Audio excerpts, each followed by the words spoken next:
beqo'lchilik, muhtojlik nurg'ulg'an 80-yillarda oliy maktab o'qigan bolalarniki maktab aslimasi bo'lib qolishi mumkin.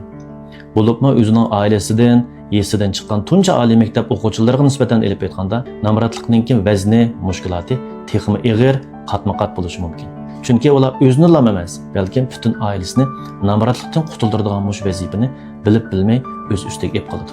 Bugun biz 80-yildagi Namrat oliy maktab o'quvchisi Shavxanning hikoyasidan o'zimizning shu vaqtlardagi o'tmishimizni bir eslab chiqaylik. Shavxan sinf bo'yicha emas, balkim butun maktab bo'yicha eng Namrat oliy maktab o'quvchisi. Shavxanning oilasining kirimi butunlay dehqon ishlamchi dadasiningki madiganligidan kiradi. Shavxan 4 yillik maktab hayotida faqat eng azam bo'lgan 2 qo'yliq chingsay bilan oq meyfanni yeb o'tkazgan. Lekin bir vaqt tomoqni 2 so'mga yeyish Shavxanning dadasining nazarida yana lekin sal hashamatxo'rlik bo'lib hisoblanadi. Shavxanning dadasining xarajati bir oyda 150 so'm atrofida.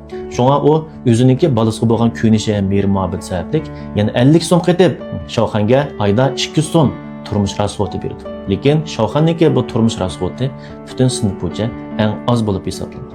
Shunlashqa Shavxan sinfda davomliq boshqalarningki oshqan kiyimini kiydi, boshqalarningki so'pillarni, qog'ozlarni birlashtirdi. Mushu sababli Shavxan yotoqdoshlarining orasida kundan kunga o'zini kamsitadigan hamda kamso'z bo'lib qoldi. Shavxanning dadasi Shavxanni intayin yaxshi ko'rdi. U Shavxanni kiymay kiygizib, yemay yegizib, o'ziningki barlig'ini o'g'liga ato qildi. Shavxan oliy maktabningki axborot qurilish kasbida o'qiydi. Shuningdek kompyuter, telefon qatorliq bu asboblar amaliyotda Shavxanning kasbida kam bo'lsa bo'lmaydigan bir o'g'nish qurol hisoblanadi. Lekin Shavxanning dadasining qarashicha nurg'ulg'an bolalar to'rxonda vayron bo'lib, o'zining istiqbolini tugashtirib oldi.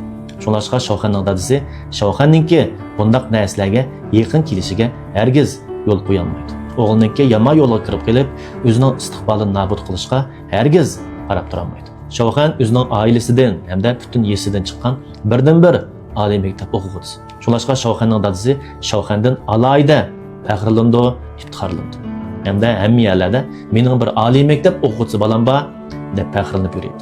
Shuningdek Shavxanningki 1 yillik oliy maktab o'qish puli 7000 so'mni Shavxanning dadasi o'ziningki uyidagi mol chorvalarini setib, hamda nurg'un urug' tuqqan do'st yarallardan qarz olib, bu bolasini 4 yil oliy maktabda chidab o'qitdi. Shavxanning dadasi o'zining bundoq zo'r chiqim bilan o'g'lini o'qitayotgandan qat'iy pushaymon qilmaydi. Aksicha faxrlandi. Lekin har qatim Shavxanga pul lozim bo'lganda Shavxanmi, dadasimi urug' tuqqanlari do'st yaralari orasida bir xijolatga muhtojlik qilib yetib qoldi. Bugun Shavxan o'zining material pul uchun maktabga 700 so'm topshirish to'g'ri keldi. Shavxan o'zining dadasininki 700 so'm chiqarmaydiganligini aniq bilsa-mu, lekin hech qanday amal qilolmay, eng oxirida yana lekin xijolat ilkida dadasi eg'iz ochdi. Shavxanning dadasi bu gapni anglagandan keyin shunday ko'ngil yerim bo'ldi ham besh qadi. Lekin o'g'lining oldida chandolmaslik tirsi-mu, yana gap so'zlardan o'zining xijolatchiligi bilinib qoldi. Shu kuni kechda Shavxanning dadasi o'zi bilan birlikda madiga ishlayotgan butun do'stlardan 20 qo'ydan 30 so'mdan pul so'rab chiqdi. 借个30块钱，可是又借我30块钱，我要学费。多没给钱。 Endi kecha chuqlamay tonglatganda 700 so'm o'qish pulini tayyorlab Shavxanga berdi. Shavxanning dadasi bu 10 qo'y 20 qo'ylik qilin 700 qo'y pulni Shavxanga berdigan vaqtida o'ziningki bu pullarni kimlardan olg'ini, qanday xijolatda olg'ini Shavxanga bir eskartib qo'ydi. Musha orqali Shavxanni oliy maktabda texnik yaxshi o'qib, cho'qim o'zining umidini oqlashini, cho'qim o'ziningki bir istiqbolliq, yaxshi yigit bo'lishini umid qildi. Lekin dadasiningki bunday beqo'l xijolatchiligi Shavxanning yuragini laxt qilib yutdi. U hatto xijillik qilgida nafaslarimi shunday ig'ir, qiyin tuyuldi. U xuddi o'zining maktab hayotida cho'qim g'alaba qilmasa, o'ziningki oilasini cho'qim qutuldirib olmasa, bo'lmaydigan, mag'lub bo'lsa, yiqilsa, bo'lmaydigan zimmisini shunday bir ig'ir yuk bosgandek tinmay qoldi. Hamda cho'nqur gunohkorlik, xijolat tuyg'usiga patadi. Dadasi o'zi atrofda anglab olgan, o'zining yuragiga ta'sir qilgan hikmatli so'zlarni Shavxanga o'qib, uningga madad bermoqchi bo'ldi. 如果没有你的努力，你考上大学是不可能的；如果没有父亲的支持，也是不可能的。如果你不好好的学习，父亲再有钱支持你，也是不可能上大学的。如果你学习再好，父亲没有能力支持你，你也是不可能上大学的。这都是要靠大家的努力。修好你人生的道路。 Lekin dadasininki har bir umidi, mushaqqati Shavxanni ko'nglininki texmi ig'ir, texmi qorong'u yerlarga manat qildi. Shavxan o'zininki 60 koy bir oylik tomoq bilan tepish uchun maktabda podlik terishga boshlaydi. Podlik terish jarayonida o'zininki saboqdoshlari, yotoqdoshlarininki o'ziga qarab atganligini his qiladi, xijil bo'ladi.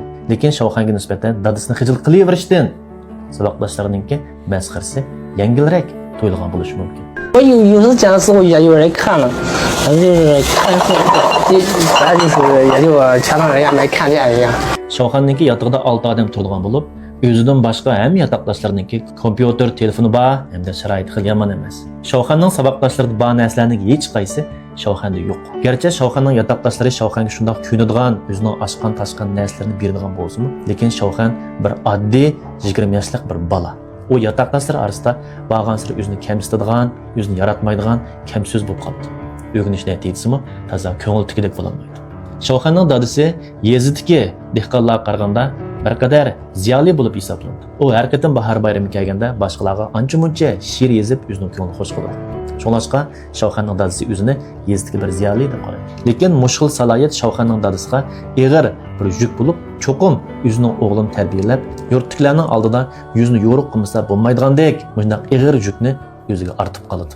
Ashpashtigacha Shavxanninki oliy maktab bitirgan vaqtini keladi. U o'zi eng qamlashgan bir parcha rasm uchun o'ziniki xizmat arxivini nurg'un nusxa ko'paytirdi. Lekin Shavxanning vujudiga singib ketgan o'zini kamsitish, arzimaslik tuyg'usi, kamsizlik tuyg'usi Shavxanga yaxshi bir xizmat tepishga jur'at berolmaydi. Shundaqlam shu davrda axborot qurilish kasbi asos jihatdan to'ynib bo'lg'achqa Shavxan shundaq tirishmi yaxshi ko'ngildagidek bir xizmat topolmaydi.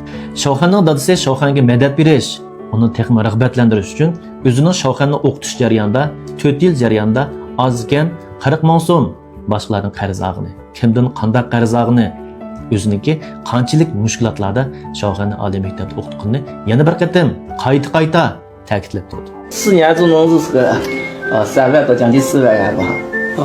头一次借了200，这第二次还借了200，这是满次借100，吹牛借50。 Lekin bu xil rayimsiz besim, xijolat tuyg'usi Shavxanga madad bermak yo'q, balkim Shavxanni texmi tushkunlashtiradi. Shavxanninki jamiyatga yuzlanish jur'ati texmi ojizlab, tushkunlashib ketadi. Shavxan va uning dadasining nazarida bular oxiri jafoni tugatib, halovat ko'radigan vaqt kelgan edi. Lekin bularninki jafosi endi boshlangandek qilib turadi. Shavxanning dadasining nazarida oliy maktab o'quvchilari maktab bitkazgandan keyin cho'qim martabalik, yuqori maoshli xizmatga o'rilisha oladi deb mutlaq ishonadi.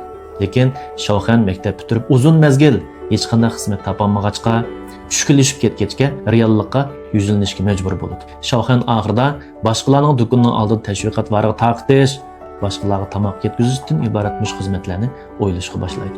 干你能干的，什么导购了，什么服务员了，什么保安了，只要人家要你，就是你要干这些，你爸能接受了。